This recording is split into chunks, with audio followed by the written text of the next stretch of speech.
Welcome to the Happiness Podcast. I'm Dr. Robert Puff. We can accomplish some amazing things when we put our minds to it. Maybe take a moment and think about a goal you may have had that you've worked really hard at in your life.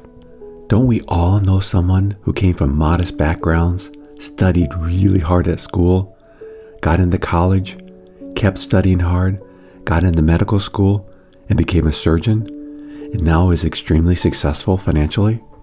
Or how about some entrepreneurial uncle who worked really hard for years building his business, working perhaps 100 to 120 hours a week, and then finally made it and is extremely financially successful? Or what about the musicians, the athletes, the movie stars that we all know that worked so hard on their careers to get where they're at, and they've made it and they're successful? But if we do a little research, and if we're honest, I think we'll admit that a lot of these people who make a lot of success in their lives, that reach their goals that they worked so hard for, aren't necessarily happier. They have nice things, they have wonderful thrills that sometimes only money can buy, but at the same time, they seem to be struggling. Why is that? And you may at this point not completely agree with me, because their lives, particularly on social media, seem so thrilling. But I think if you do a little bit of investigative research, I think you'll find that they have the same problems that you and I do.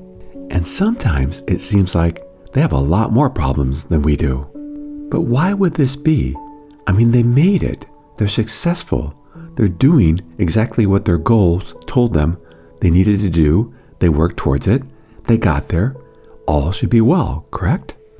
After all, haven't we all been taught at some point in our lives, if we really want to be successful, we have to sacrifice our happiness today for a better someday? I mean, the successful entrepreneur can't be the coach of his kid's soccer league or go on too many dates with his wife because he has to work so that someday he can really provide well for them and spend lots of time with them. But why does this fail? At least some of the time, it does fail. Sometimes the kids won't talk to their parents.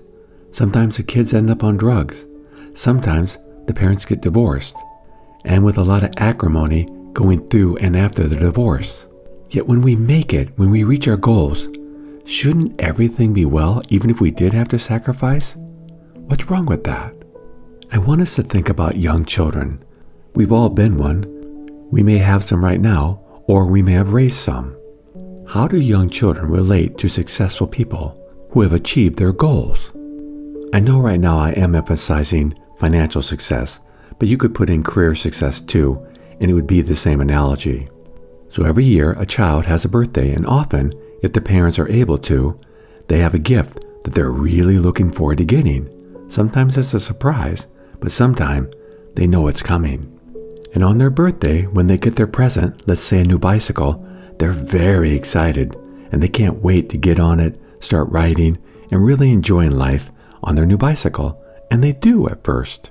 But with all toys that we received growing up through our lives, we know that with time, sometimes very quickly, the enjoyment, the great pleasure of that toy wears out. It's called hedonic adaptation. We get used to things and they're not that thrilling anymore. But with children, it doesn't cause them to be depressed or sad, because though they didn't work very hard for it, they also, while they were waiting for their toy, their new birthday present, they had lots of things that they were enjoying until that present came. And when the bike came, they enjoyed the bike, but again, they had lots of things that they enjoyed. So it wasn't that it made them happier, it was just a pleasant experience that they really liked for a while, and then they go back to enjoying other things in their life. Could you imagine if a child had to work really hard, say like the old days when they made children work, and then after months and months of work, they finally got the new bicycle? Would they really be that happy about it? Because the new bicycle, one, won't be that thrilling after a while. It will break, and all the joy that they get out of it, was it worth the sacrifice they put in to get it? And two, they were working so hard as a young child, they didn't develop play skills, things that children learn naturally to enjoy life each and every day. So how does this apply to us? When we work really hard at achieving goals, and particularly when we're working hard at a goal that we don't even like, let's say, for example, we want to be a lawyer, not because we think law is fascinating, but because we want to make a lot of money someday. And we know a lawyer, and he or she has so much. We want their things and their lifestyle. So we go to school, we study really hard, we don't spend time with our friends, we don't get out much and enjoy the journey of school. We just work really hard, sacrifice, so that someday we can get into a really good law school. And then we make it to that law school again, but we want to be a corporate lawyer. And to be a corporate lawyer, we have to be top in our class. So again, we work really hard, study, put lots and lots of time into our academics, put everything else on the side for that great sacrifice someday of making it. And then we finally do make it. We pass the bar, we get that corporate job, and all should be well. But two things happen that shatter our dream.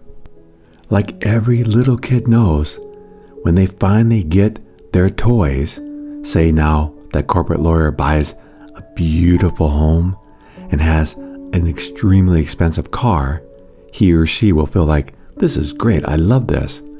But hedonic adaptation kicks in, which means we get used to things, and the pleasure they bring us is very short-lived. All kids know this. Isn't it sad how often we're so much smarter and more mature and hopefully wiser than children, and yet we've forgotten this? So all the work, all the sacrifice we put into reaching our goal, unfortunately, when it comes to the rewards of those goals, are fleeting. Even fame, even success, even the admiration of others are fleeting, and they don't fulfill us because that's giving our happiness away to other people. And the stuff we buy doesn't fulfill us because of hedonic adaptation. We get used to anything. And even though, yes, it may be thrilling for a little while, it doesn't bring true happiness. And here's the second mistake people make when they're working towards their goals with so much sacrifice. We can only do so many things in life.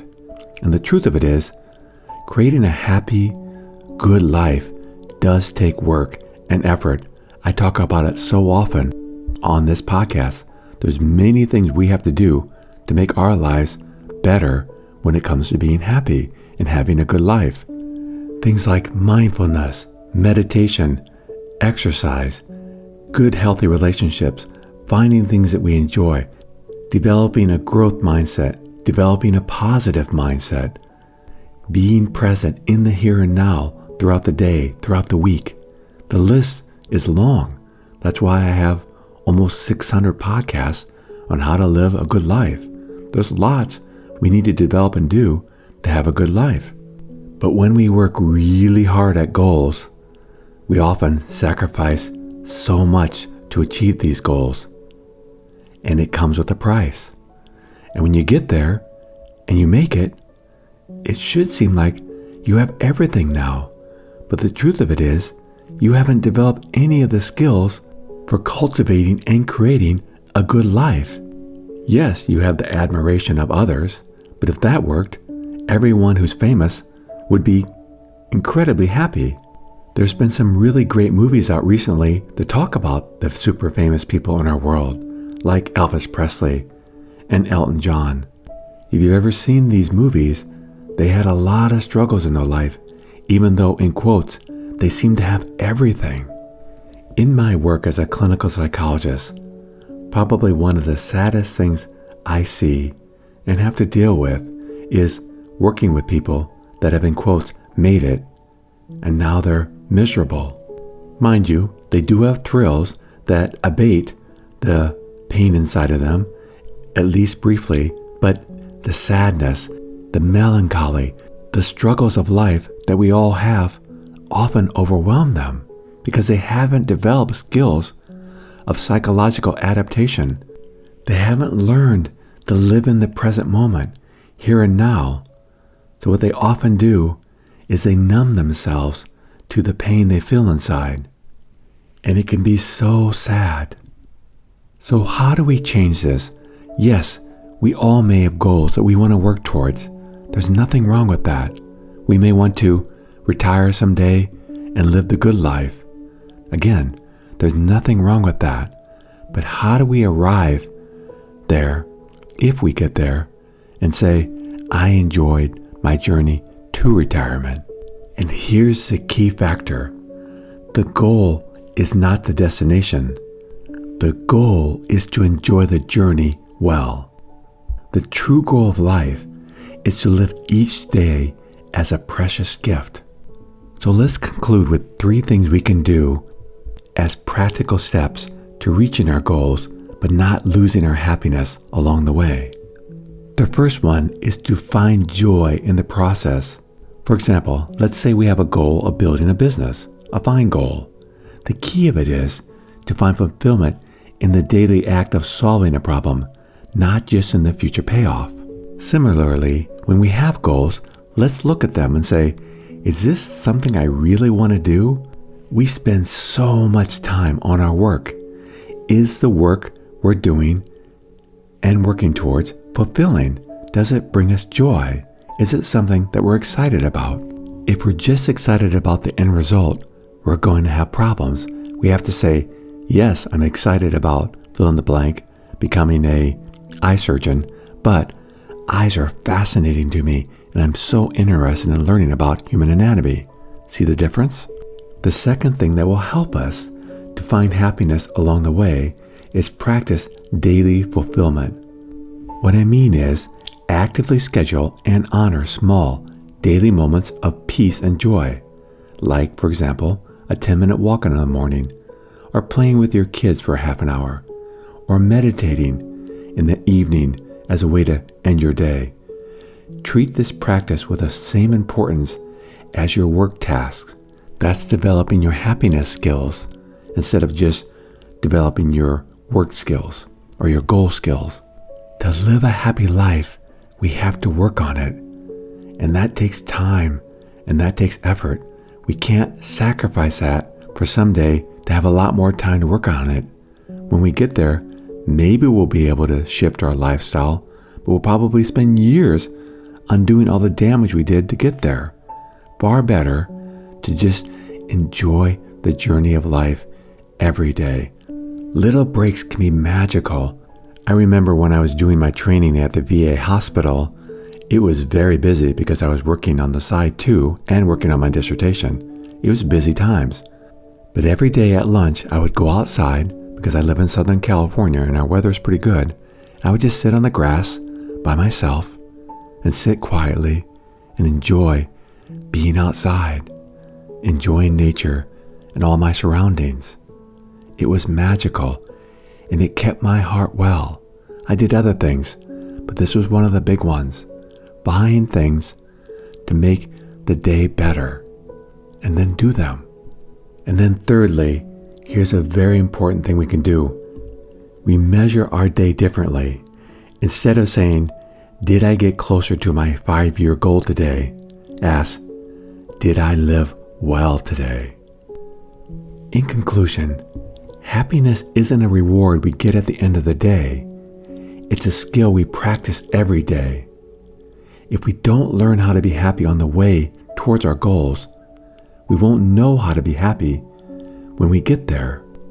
And because we're making time to enjoy life along the way, there won't be such an urgency to actualize our goals. So if something happens along the way that circumvents us reaching our goals, it will be okay because we'll say, yep, that did not work out the way I wanted it to, but I enjoyed the journey to getting there. May we work towards our goals, but along the way, each and every day, may our main goal be, life is a beautiful journey that I am actualizing each and every day. Thank you for joining me on the Happiness Podcast.